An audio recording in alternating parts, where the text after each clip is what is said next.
Hey everyone, sorry I'm a bit late this evening. It's getting darker earlier and I've got to remember now to spend some time catching my cat and bringing him in before I start the session. Whereas before he could stay out until after because he's catching some pretty big mice and it's getting to be a bit of a problem at the moment. I keep rescuing them, but he still keeps managing to bring them in. So hello and welcome to the Quantum Human Revelations. And today is the start of September, so I'll be doing an ascension update and what the frequencies of this month will bring.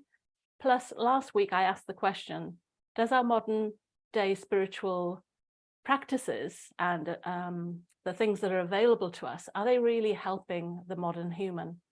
And last week I wasn't intending to go live, but I just popped on and just asked that question. I didn't want to lead anybody down any paths, but I wanted everybody to think about it and think about what they get out of their spiritual practices and if they really are achieving what we need right now. So we'll approach that at the end of the session, I think. Let's just focus to start on the ascension update energies for September and of this last full moon, the Pisces full moon. So grab yourself a cup of tea. Hello to everyone on Zoom. Hello to everyone on YouTube. I'm just going to check I can see the comments coming through. And what I want us all to do today is, again, relax into the frequencies that I'm bringing through. Just think of my words as frequencies as opposed to trying to understand them, and just allow them to enter your body and to shift your consciousness gently and to nudge you into thinking about things in a different way. That's the kind of whole aim of what we're doing on a Monday. If you want to learn more or study deeper, then I have classes for that. But on Mondays, it's just kind of like a general chat, so you can get to know me and ask questions, and I can answer as based on what I know so far and share, because community sharing is really important right now. We're in uncharted territory. And the only way we're all going to make sense of this is if we start sharing our experiences and collaborating so that we can actually talk about what's going on, because we're going to understand it better that way. So that's why I do these on a Monday, so we can all collaborate. So YouTube is up. I've got people with me on Zoom to chat. And you can always ask questions after you watch the replay. If there's anything you want to ask, I always go back and I answer the questions, just so you know. Excellent. So hello, everyone. How has the Pisces full moon been for you? How did it show up? How are you feeling? It's been, well, I don't even worth saying anymore. They're all big since the Lion Gateway, since the last few moons. They've just been like big tidal waves of energy washing over us. But the great thing is that I know when we've moved into a new phase, because literally I get woken up in the middle of the night with a weird vision. I can't even call it a vision because it feels real. It feels like it's actually happening to me. And just before the Pisces full moon, I got woken up by Hermes. Well, at the time I thought I heard somebody knock my bedroom door when there was nobody in the house, put an envelope under the door. You know, the sound an envelope makes when it slides under the door. I heard the shushing sound. And when I woke up and kind of sat up in bed, kind of alarmed at the sound and looking around in the darkness, because it was early in the morning, there was nothing there. And I just heard it saying, hey, I'm Hermes, and I've just delivered your chalice, your life force, your kundalini, your, what was the other one we used? Fountain of youth. So it was kind of like that got just delivered in an envelope. And at the time, I thought it was odd because it was Hermes or Mercury. And I didn't quite understand the connection. But when it wakes me up, like jolts me awake out of bed, then I know something big has happened, and they kind of like shake me awake to make sure I hear it. It's always a shame because you want to write about it, but I usually forget what they've said, but I just remember the main points. So in February, I think I had, it's an end of an era, forget the old, just focus on the future, let go of all your old stories. The karma and time one came through in the strong way. And then this one, it's almost like that quest we spoke of, the Arthurian experience, and the hunt for the Holy Grail. It was almost like it was just delivered under my door as an envelope saying, yeah, this is what you expected, here it is. So the way I interpreted that was that we have had a huge shift in our consciousness, and I think it's available to everyone who's been doing the work, who's been doing the clearing, who have been, you know, since, what was it, July? Yeah, July, we said that there was this volcano, earthquake, eruption type energy trying to shake us to our core, to awaken our potential. In August, they started talking about this flood of emotion, and we talked about betrayal, abandonment, and these core wounds of that. And now in September, the energy is much more this kind of, you're at a point where you now need to integrate those frequencies that have come in. Now, there's lots of different ways we can integrate energies, but the way that came up today, or at least the key message that came up for September, was whatever you are pursuing is pursuing you.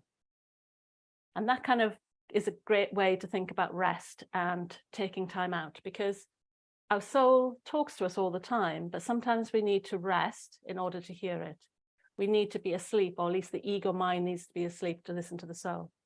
And if you listen back to the earlier sort of episodes of this podcast, you'll see me talking about obeying the soul calling and the desert and all those kind of things. And it's that kind of process now. We're moving into this time to rest and to take stock.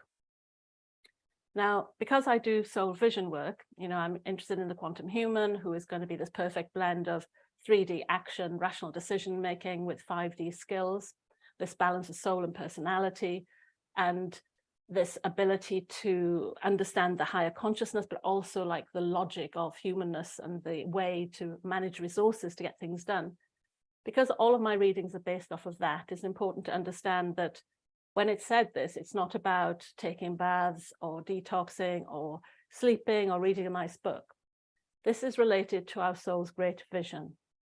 And for me, what that's trying to say to me is that we need to concentrate on our energy and our frequency and make sure that we clear out of our energy field anything that no longer serves us, so that we can connect to that frequency of what is pursuing us.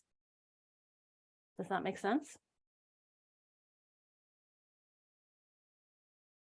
Let's see what everyone's saying here.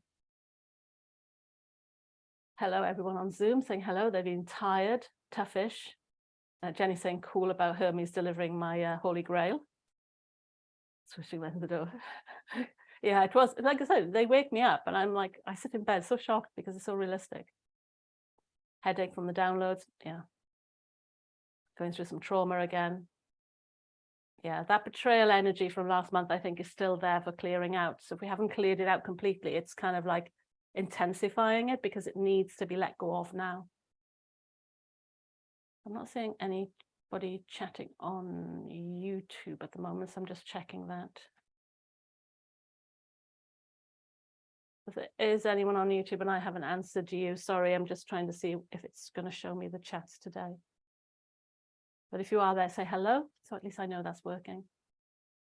So, like I said, that potential shifted into a flood of emotions, of clearing, and now we're in this point that we're starting to want to check our energy signature to make sure it's the purest form that it can. Oh, there's Charles, cool.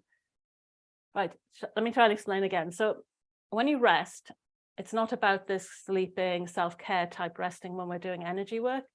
It's about everything is energy, and we hold beliefs and words and self-talk that are also frequencies and energies. And if we don't tune them into our vision of what we're looking for, then we are creating like alternative timelines. We could be pulling ourselves away from the soul vision that we're meant to be walking.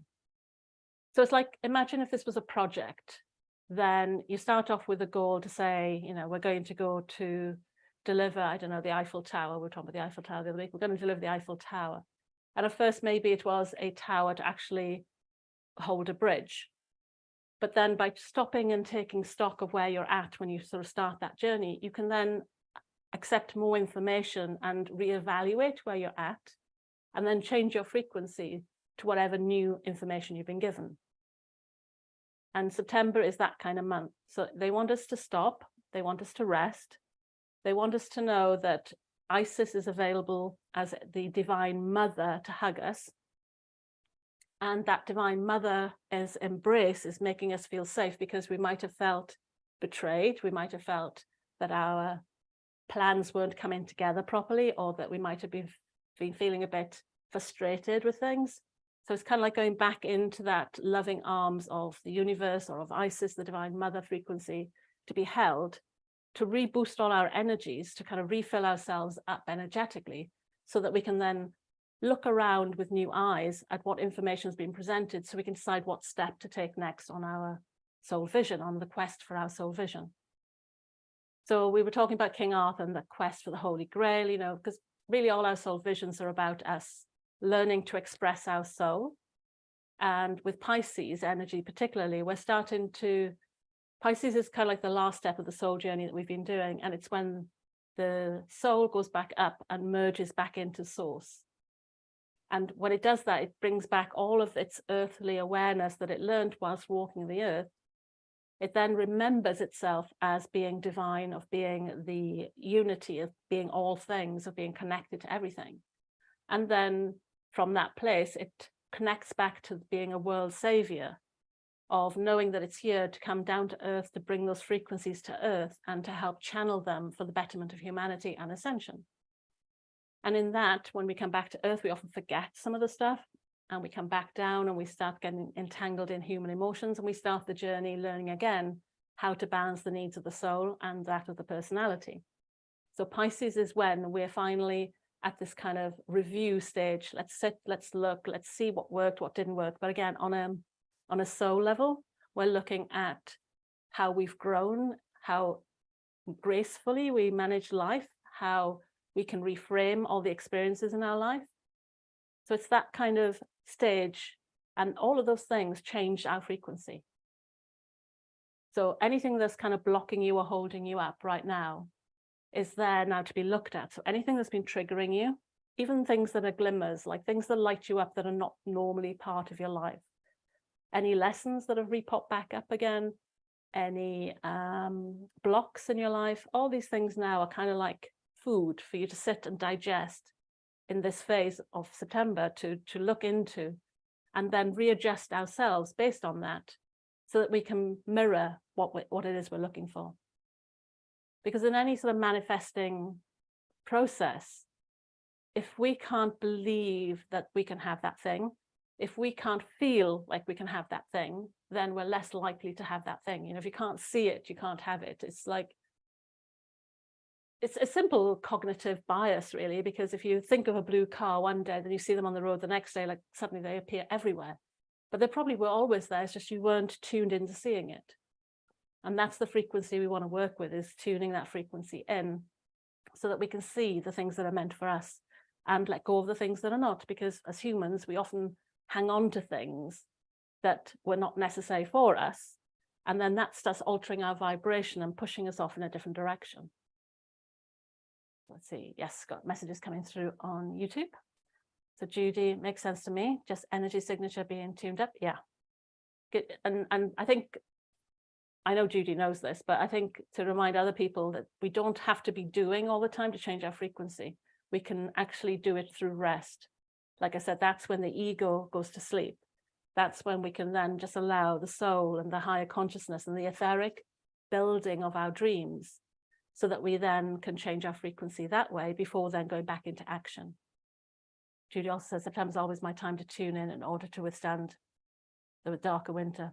Yeah, I find September for me is like that start of the new year.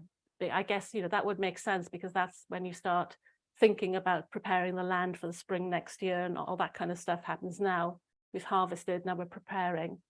So for me, I feel that as well. So I'm glad I'm not the only one who thinks that.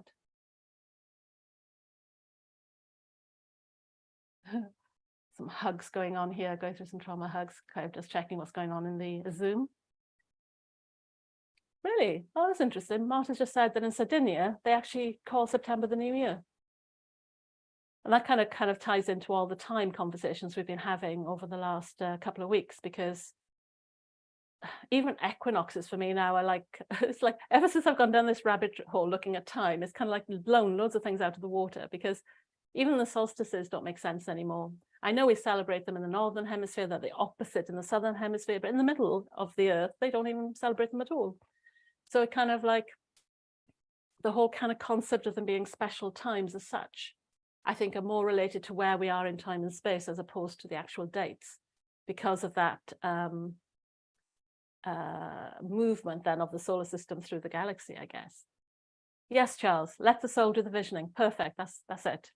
So by allowing the soul to talk to you and start visioning it and creating it in your mind, and then checking if your body is like, yay, I'm happy with that, or ooh, that's a bit scary, or that the inner chatter that comes on and says, oh, you can't be that, you can't, that tells you then if your frequency is not in alignment with it.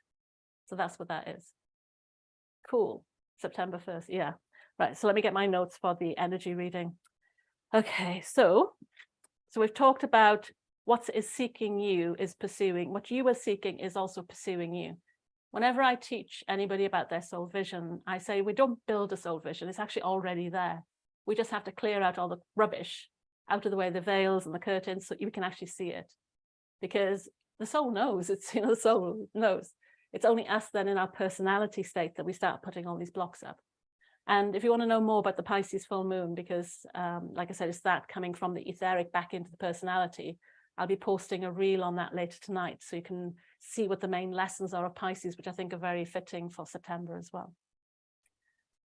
So detaching from what you're chasing is part of this process. So it's kind of like, it's not surrendering, or it is a surrender, but it's not a giving up.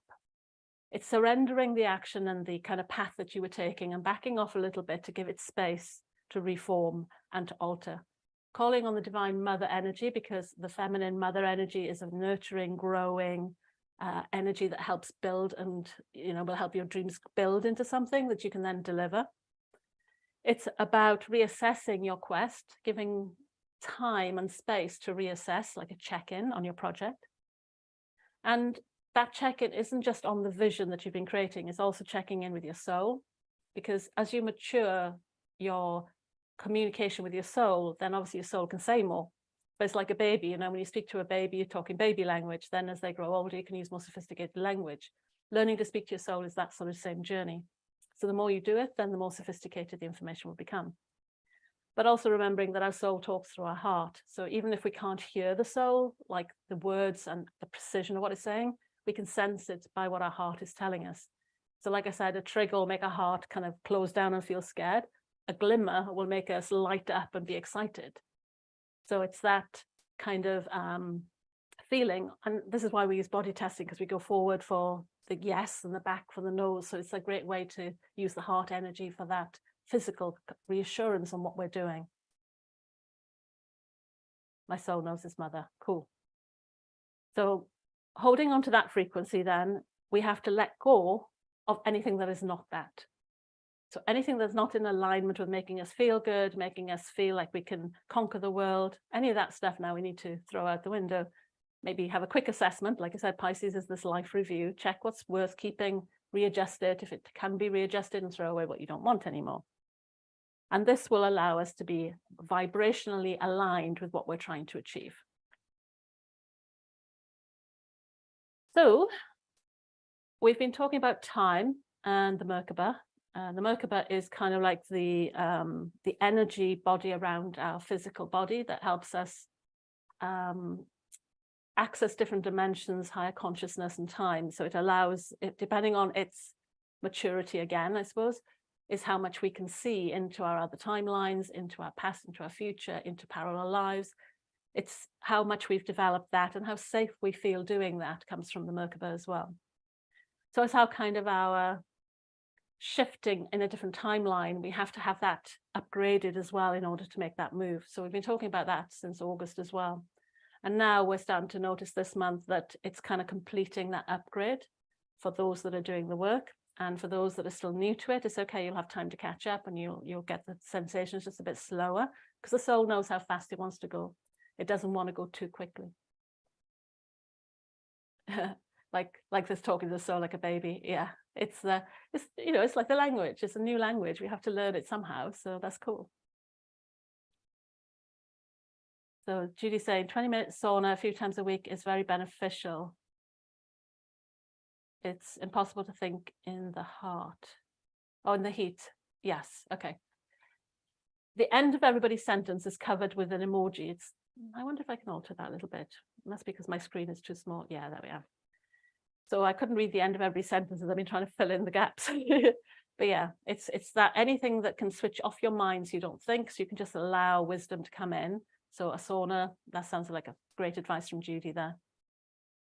So we're doing this because in the past, we've talked about how we've been manipulated, betrayed. We've been involved in ancient power struggles. Like I think a lot of us are experiencing the fall of Atlantis an Armageddon type memories coming up through the Armageddon that's happening all around us right now. You know, the whole world is falling apart. So of course we're going to have memories then to other times where we may have experienced that. And that could be also then adding more fear into our bodies and when we don't really understand where it's coming from. So because we know karma has just ended, we can just step out of the karmic loop technology and find different ways. Because we know that it was end of an era and that we are liberated, spiritually liberated from all these past systems that were kind of holding us in place in a certain way, you know, because we contracted into it. It wasn't like it was enforced on us completely. We might have been tricked and manipulated, but it was never forced. We're always with free will.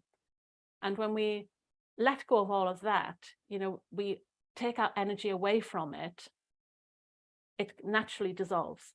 Like when we no longer feed it with our words, with our beliefs, with our storytelling of our personal narrative. Instead, we now want to focus it on a new story, on something that is completely different. And that takes away the energy and focuses it on what you do want. So to do that as well, it's important that we actually speak it. It's not just about writing it or thinking it. We need to speak it. Part of this energy coming through this month is the power of the voice, being able to express yourself and share it with your friends and family. You know, how many of us have told our friends and family what we really desire, what we really want to do? Why can we not share that information with the people we love? So that's just a side thought. We haven't got time to go in depth now, but just think about that. So speaking it, learning to express it, because often I know the stuff that I know I can think about, but when I have to get it out of my mouth, it doesn't come out of my mouth so easily. And that kind of shows that there is some connection between the thought and the mouth that needs to be cleared. Pure expression come through and be spoken. So when you, my internet just went blab. So I was just saying that we need that voice and thought cleared so that it can pass through in a clear message. So just tune in now to something that you in your mind's eye you can vision that you want for your life. And then speak it and see what happens. See if your voice croaks or stops, or if you can actually speak it out loud.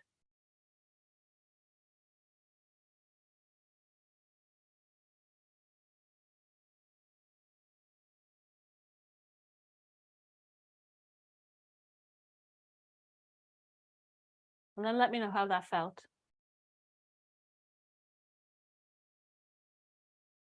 The martyr's voice did break, yeah. I've noticed that a couple of times when I've gone to say something, my voice just disappeared. And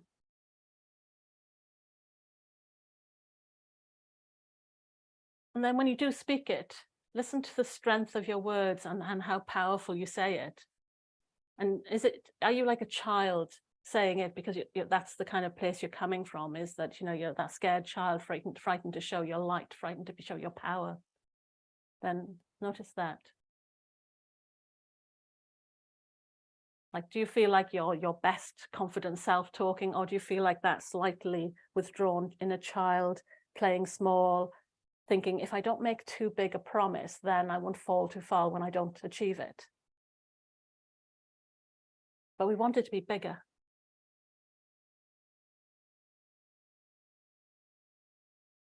Yeah, so as Jenny's saying, this happened to before, one of her calls trying to talk about self-vision, couldn't get the words out. And that's why, you know, in the work we do in the membership, I make everybody talk, because it's not about what you say is right or wrong, but there's something about that expression through the throat chakra that really shifts the energy and shows you where your vibration is not in alignment with what you want.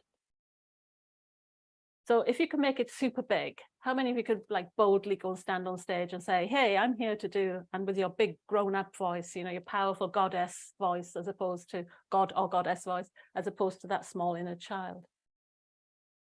And that's the kind of visioning we're doing. It's not about the what necessarily. We want to vision seeing ourselves doing it, because that kind of gives us the confidence to actually try and do it, to actually get up and try.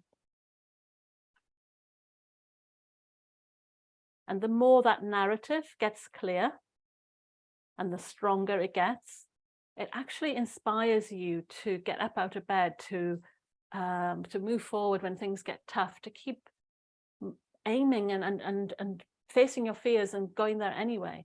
But that vision has to be strong to do that. Now, some of us say, oh, I get angry and anger's great for pushing me. Anger's not a good energy to drive life. A vision pulling is a much stronger energy to play with. So that's what we want to kind of be thinking of this month.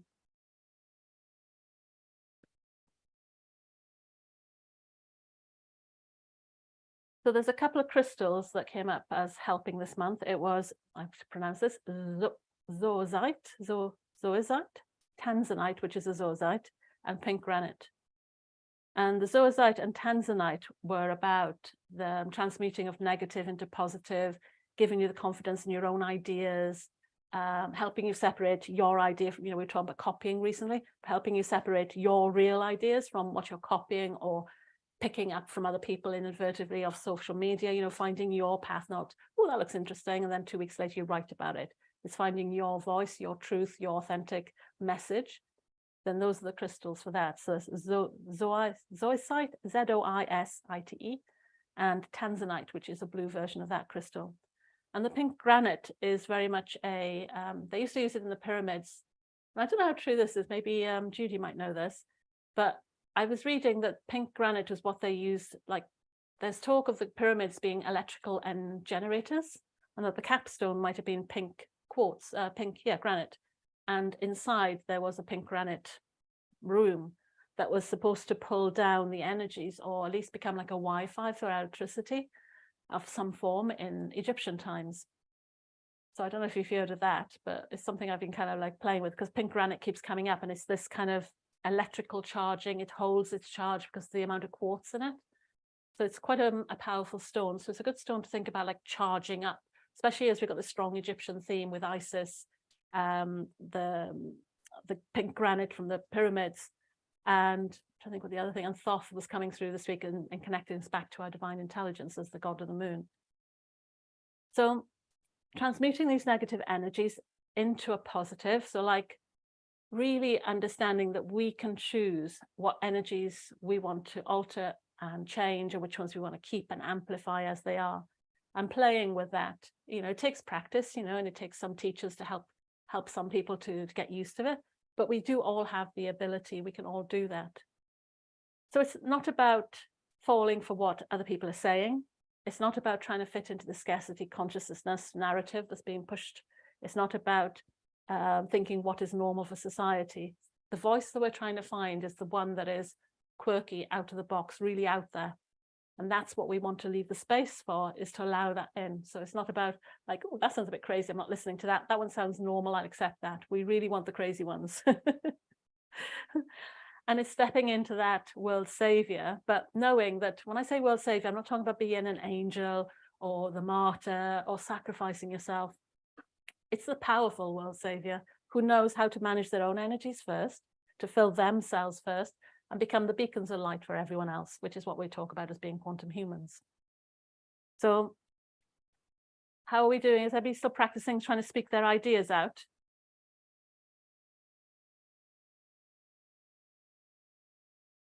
So the advice for this month is to make space for the soul to speak to you. So there's 2 ideas that came up. One was to kind of listen for your soul path, to listen to your life path information, and also just to watch out for signs. If you're not used to working with energy, then signs can come off the TV, they can come from overhearing a conversation, they can come off of an advert that flashes up on Facebook, something that's not a coincidence. Like I had a dragonfly on my mirror today. I don't see any of these things as coincidences. Even something that blocks me, I always look at it and think, okay, there's something going on here. I need to understand, what's it trying to teach me? So it's about starting to look at life like that for the whole of September, and then making adjustments in our worldview and our thoughts and the way we speak to ourselves, and kind of building that imaginary vision in our heads so we gain some clarity. And whatever you're struggling with or finding is not moving quite in the direction you want, just give it over to the Divine Mother energy to hold it and vision it as, it's kind of like maybe it wasn't quite the right fit. So let it recreate, re-energize, so that it can become what it really is meant to be. And then you might find it flows more easily. And it could be something small, like really subtle change in your vision, or it could be something radical, like completely shifted to something else. but just be open to all and trust in that divine timing and the soul wisdom that is coming through right now. Because all of this will lead us to our triumphant, peaceful, wisdom orientated, soul wisdom orientated, quantum human vision. And that's what we want to achieve. The reading, just checking if I've missed anything. Yeah. So I usually do this on an 8-card reading with the challenge and the strength that we have. But it really did emphasize the challenge was going to be this this challenge was trying to really build our vision so it was so strong so it would carry us through whatever the world did next. And when I did my Great Vision course back in 2021, I kind of explain our vision in a way. It's not a job, it's a way of being. So for instance, let's use an astronaut. If you were an astronaut and suddenly we didn't have any space projects anymore, then a lot of people lose their identity in that process, when in reality, the skill set is still there. The label might have gone, but that skill set can be re-engineered into other roles. And we need to start focusing on those skill sets, not the title, so that we can be more, it's easier for us to pivot then, and to pivot our skills, but also then to value our skills so that we can offer them. You know, that's the creative energy that we've been speaking about since the beginning of this podcast 16 weeks ago. So that's our kind of strength, is building that vision that is strong enough to keep pulling us forward. And the strength is knowing that we can transmute those negative energies and start coming up with our own creative ideas if we're just willing to stop and rest and surrender and let the soul information come through, because it wants so desperately to come through and guide you right now. So that's the Pisces. Like I said, Pisces, I'll put up a reel at the end of this so you can see what points I've highlighted as the soul, because it's a soul journey, it's esoteric, not normal astrology. So when you go through each of these archetypes and put them together, it's like opening up, energetically opening up parts of your quantum human being. And as we go through each one, what we're doing is activating it and turning it on so that you can master those skills, so that you become this perfect balance of soul and personality. So the last thing I wanted to do then was to just finish off with the question I asked last week, which was, are our spiritual practices really meeting our needs of modern humans right now?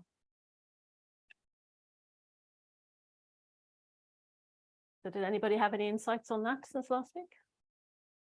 So Charles is saying, I am what I speak. Yeah, exactly. That's part of your vibration.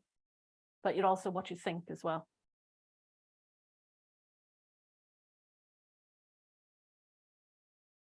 Does anyone have anything to share on that?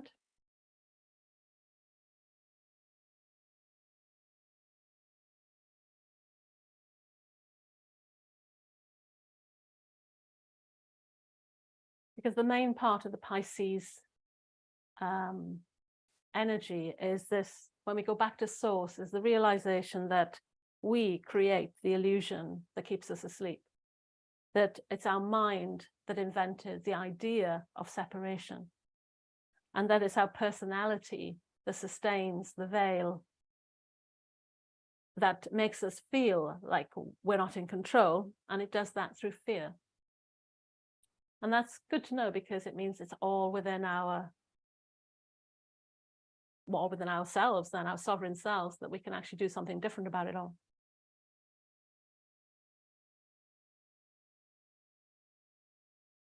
Okay, I'm not seeing anybody comment there on the spiritual. So Charles, I think, is saying his are, they are suiting him. Yeah, I wasn't thinking just on our individual ones. I'm hoping that as individuals, we might have found our own methods.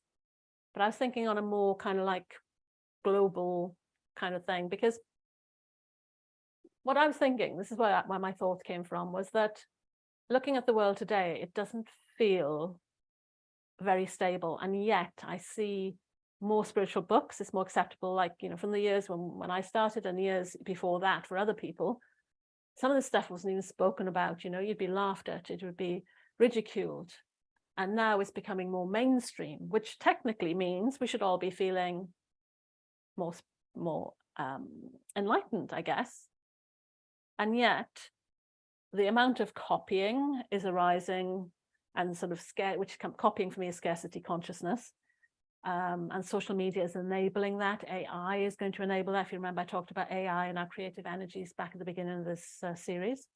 But AI is coming along, so copying now is getting easier. And that to me is giving away our power, because we don't have the ability to tap into our own creativity. You know, it's one thing using AI to boost what you do, is another to let it generate who you are, because that's going to be the wrong life path. It's going to take us off in the wrong direction. I think loneliness is rising. You know, I think people like Tinder and no string sex and marriages and all those kind of constructs are like out the window. And I'm not saying that they were good things, but they are not being replaced with anything else. So that kind of commitment to be with each other doesn't seem to exist anymore. And I feel like, you know, people are not so connected to their own bodies even, let alone able to create meaningful conversations and deep connections with other people. And yet we have loads of books and loads of speakers on all of these subjects. So why is that information not penetrating humanity at the moment? We probably have more people in burnout and stress, unhappy and stuck than ever. I see more people complaining about being empaths than realizing the strength of it. We have a whole new category of highly sensitive people who are quite happy to be highly sensitive. People who are happy to be called divergent, like having a brain divergence. I think I'm probably that too, but I don't need the label. I just love that my brain does these crazy things and likes to analyze the world in the way it does. But maybe somebody else will feel that that's not normal and therefore want to call it some sort of condition, when it's not really a condition, I don't think. And then we've got mental health. You know, mental health is getting worse. They say that 50% of people don't enjoy their work. They're not happy going to work.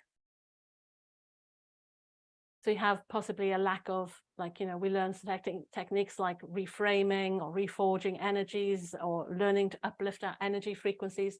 These kind of tools are really useful for us. And I've heard them spoken about and manifesting and spoken about all over the internet. But how many people actually know how to actually do that and know when they've done it in the sense that they've made a difference? And really understand energy at that point, you know?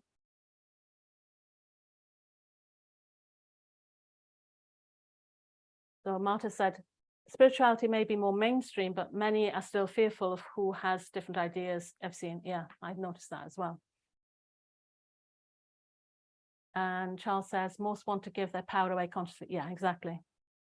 That's why I kind of talked about the gurus last week, because it's not about the guru or the person that's offering the advice or the teacher. That's not the issue. It's the person who surrenders themselves to completely allow someone else to give them their narrative, their personal narrative, and not be willing to explore it or extend it or expand it. Because each of us has a unique frequency. So it's about us sharing some things. You know, we will always have some things in common, like we all can do energy work, but some of us will do it differently, and we don't all have to do it the same way. So it's that kind of aspect that I don't see people learning so easily. Now, I know more modalities have crossed into the normal category, you know, like osteopaths and kinesiology now a little bit more acceptable. I notice now that psychosomatic drugs and psychology are becoming a little bit more normal, which, you know, those drugs, ayahuasca and stuff like that, really are just a spiritual experience, which I think, personally, I prefer to do it without those, because I don't like the entities they attract when people do that work. Maybe there is a safe environment, but most of the time it's not that safe. Being sensitive to energies, I'm like, I've got the strong, like, nope, not going there, not going near that.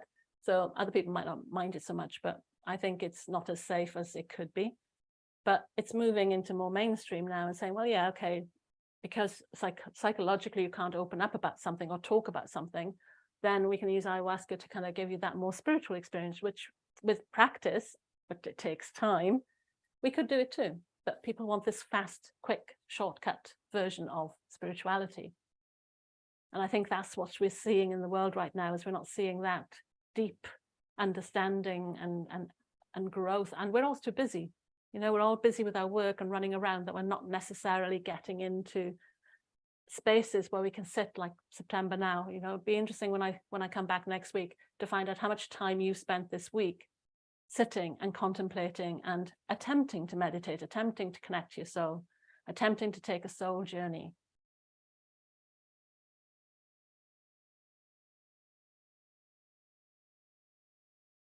Oh, I see. So you're saying, yeah, people don't necessarily want to talk about the more weird stuff. It's really odd because quantum physics talks about it all the time. That's how I get a lot of my understanding, is once I've seen it in a vision, and some physicist or some quantum, there is a guy who does slightly more kind of like esoteric physics, and I usually find he gives me the answers I need to fill in the gaps. And LSD in the 60s and 70s. I wouldn't know. I've never done drugs, so I have no clue. Not even the ones that are supposed to open your mind up to these other experiences. I get them on their own. I don't need help for that. And Charles is saying, the unknown is either taboo or it is life.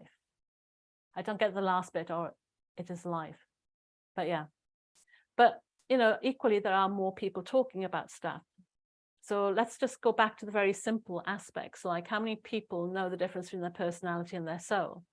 If we were to go and ask all these people who are following the pages of various spiritual teachers and ask them if they can describe the two, would they be able to? And yes, okay, it's not all about words, but would they be able to say, yeah, I can feel the difference, even if they can't tell us what that difference is?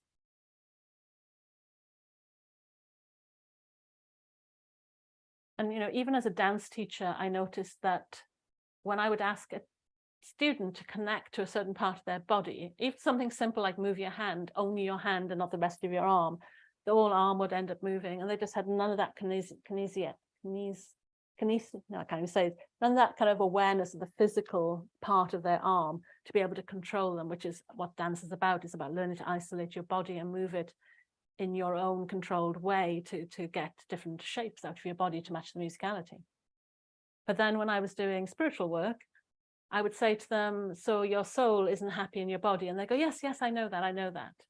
And I'd be, okay, but do you know why?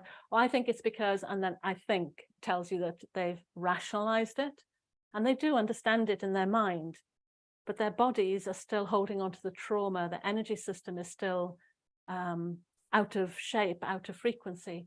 And it's those bits that they haven't felt because they're all in the head and they haven't examined the body.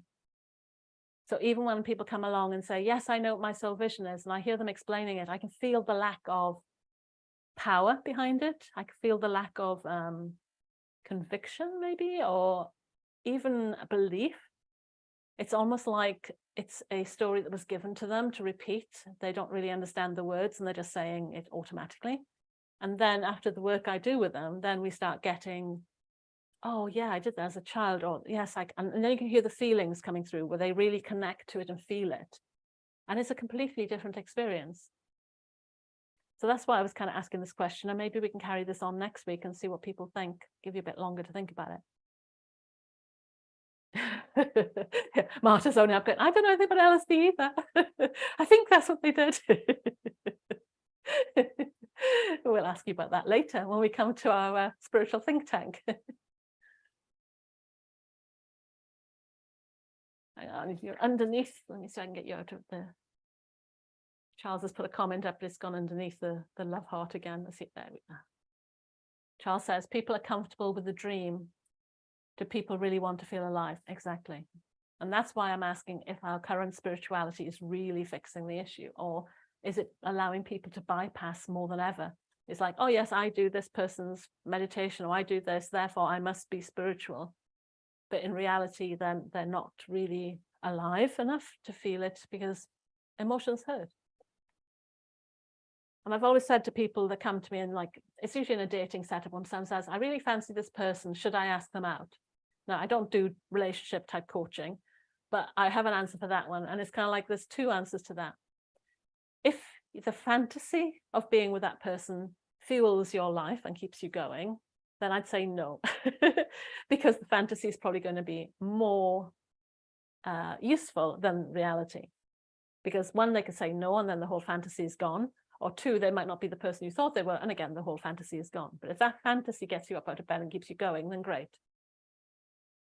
However, if you really want a genuine relationship with that person and you want to explore that, then the answer is yes, go for it. You know, accepting that it might not be what you expect, because people just don't seem to want to put the time in for hard work. You know, we've all seen the memes of the spiritual enlightenment button here, and then hard work, shadow work, going down into the depths of Hades and coming back up again this way, and this queue's full and this one's completely empty. Yeah, and that's exactly what Judy said. Putting in the hours is what brings the results. Meditation instead of television. Well, then I tried that. I said, if everybody, because it's not even television now, it's social media scrolling. You know, if everybody, instead of doing their social media typing on the toilet, started doing meditation on the toilet, then maybe that would be a few minutes we could gain back to just center ourselves. Yeah, so we're all agreeing then that it seems like more bypassing. So then the question is, what is the answer? What would the vision, if we were being our Aquarius selves, what would the vision be to make a spiritual community more effective and to make spiritual information more effective? What would be the answer to that? And I've realized I've gone on a bit long tonight, but I am curious about this question. Because I feel sometimes my posts are too deep and people are like, oh, I haven't got time to read that. And I have tried making them light, but it feels like I'm doing a disservice to my mentors, my spirit guides, by not sharing what they're sharing with me and hoping the right people do find it. So let's see if we can vision, because what I was thinking of trying to do one of these weeks is to do a soul vision journey and to see if we can, like I do this with the future life in our group anyway, like we did an Aquarius future life where we looked at the different aspects of humanity and they all described what they saw. So we had some of these have been posted into the group so we could see what people were seeing. But I'm thinking of doing more of a guided one to see if we can vision a different world, because again, we can't create it if we can't vision it. And just like manifesting personal life paths, if we want to manifest the life path for Earth, we need the same skill set. So I'm thinking about playing with that. And I was thinking of starting with the work topic. I have already started downloading some aspects that I've been tuning into to give us some framework to start with. And I thought you guys could actually fill in some of the gaps with what you were seeing. So let me know if that sounds interesting to you.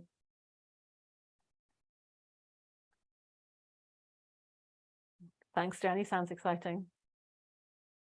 Because I know that, because I get more downloads, I try not to lead people with what I'm seeing, but sometimes I'm thinking maybe I should take the lead a bit more and show you what I'm seeing, because you might, like, there's different types of reactions. Some people are here to think up new ideas. Some people are to better the ideas of others. Some people are to help network people together. You know, that we all got different roles.